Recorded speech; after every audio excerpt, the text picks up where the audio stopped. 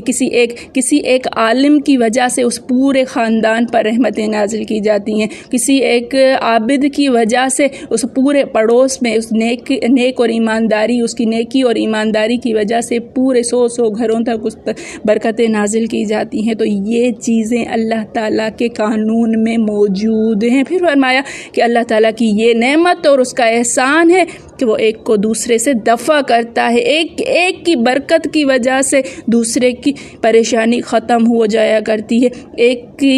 ایک انسان کی بہادری کی وجہ سے دوسرے کی کمزوری جو ہے وہ چھپ جایا کرتی ہے۔ وہی سچا حاکم ہے، اس کے تمام کام حکمت سے پر ہوتے ہیں، وہ اپنی دلیلیں اپنے بندوں پر واضح فرما رہا ہے اور تمام مخلوق پر فضل و کرم کرتا رہتا ہے۔ میرے پڑھانے میں، آپ کے پڑھنے میں، میرے سمجھانے میں، آپ کے سمجھنے میں کوئی غلطی، خطا، بھول چوک ہو گئی ہو تو میں اللہ کے حضور میں تہہ دل سے توبہ کرتی ہوں اور معافی کی خواستگار ہوں۔ ربنا تقبل منا انک انت السمیع العلیم۔ السلام علیکم ورحمۃ اللہ وبرکاتہ۔